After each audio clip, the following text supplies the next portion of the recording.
Hi, I'm Dr. Karen Taylor. I'm an obstetrician gynecologist, and I'm here to share the simple steps to help you perform a quality cord blood and cord tissue collection using the CBR collection kit. Your goal is to collect as much cord blood as possible to help maximize the number of stem cells that can be stored for your patient. A quality collection helps your patient get the cord blood and cord tissue collection she's counting on. This is the collection kit, and it has everything you need to collect cord blood, cord tissue, and maternal blood. The CBR collection bag is completely sterile, and there's no need for adapters or additional tubing in the surgical field with cesarean section deliveries.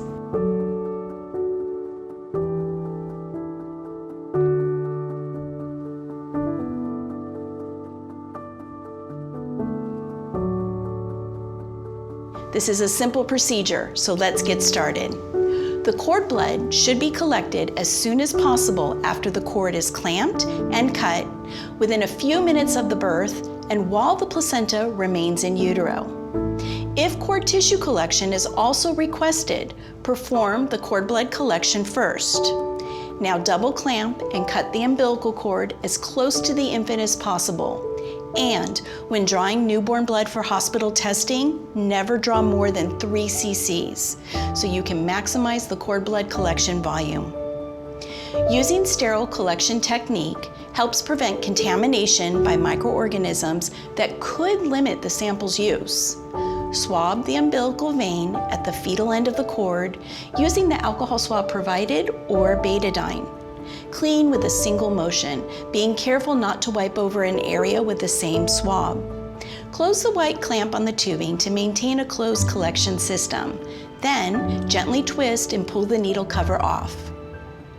Insert the needle bevel side down into the umbilical vein with a single motion.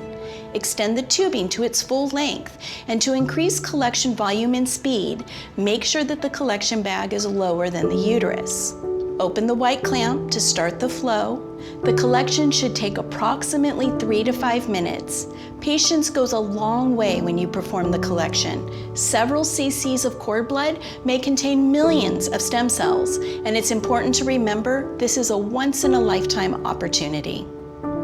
As the blood flow slows, it may be helpful to milk the umbilical cord toward the bag.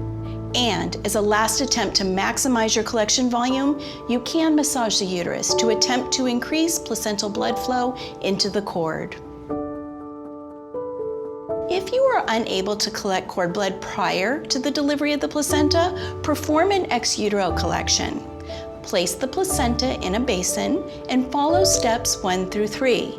Taking care to collect blood only from the fetal side of the placenta, where the vessels are larger and branch from the umbilical cord. Keep the bag lower than the placenta to increase collection volume and speed. Continue the collection until the blood flow stops.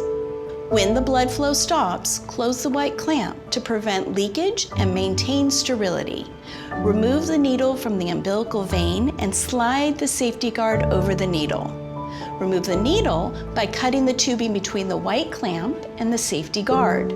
Discard the needle according to standard procedures. Open the blue cap on your sterile clearance vent to empty any blood remaining in the tubing into the bag. Tying a proper knot to maintain a closed system during transport helps eliminate entry points of contaminants and prevents leaking. Loop the tubing between the bag and the sterile clearance vent and tie the knot as close to the sterile clearance vent as possible, leaving at least 8 inches of tubing between the knot and the bag to allow for close processing at our lab. To prevent leakage, pull the knot tightly. Do not use sutures. Invert the collection bag a few times to make sure that the CPD anticoagulant mixes well with the cord blood to prevent clotting.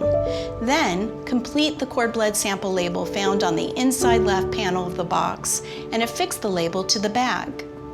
Place the cord blood collection bag into the plastic bag with the absorbent pad.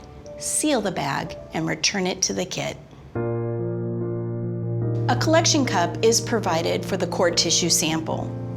If you are uncertain whether or not to collect cord tissue for your patient, verify your facility's practices on routine collection, Or check your patient's intentions by reviewing the data collection sheet. If she has not checked the box to opt out of cord tissue storage, we encourage you to collect the cord tissue to avoid missing any opportunity for your patient to store this precious resource. This is the cup. It is not sterile, and it should be kept outside of a sterile field. It is filled with a cord prep solution, a liquid antibiotic transport medium that helps protect the tissue during shipment. Once you place the cord cup on a flat surface, hold it firmly to prevent spillage of the fluid inside. Then carefully open the screw top lid. Clean and cut a 4 to 8 inch segment of undamaged and unclamped umbilical cord. Coil the cord tissue segment inside the cup. Overflow of the fluid is normal. However, keep as much of the fluid in the cup as possible to help protect the cord tissue during shipment. Screw the lid on firmly. Again, remember to complete the cord tissue label found on the inside left panel of the box and affix it to the label on the outside of the cup. Do not obscure the barcode label. Place the cord cup in the plastic bag with the absorbent pad, seal the bag, and return it to the kit. For multiples, keep the contents of each baby's collection kit separate, with each baby having its own collection bag for cord blood and its own collection cup for cord tissue. Combining blood or tissue into a single collection receptacle will impact the family's ability to use the cells. Take care to affix the labels from the correct kit to the collection bag and cup. Once collection is complete, please keep the collected cord blood and cord tissue at room temperature. It is important not to refrigerate the sample. We encourage all collections, no matter what the volume, be sent to our lab. Complete the healthcare provider and baby information sections of the data collection sheet and return the form to the collection kit.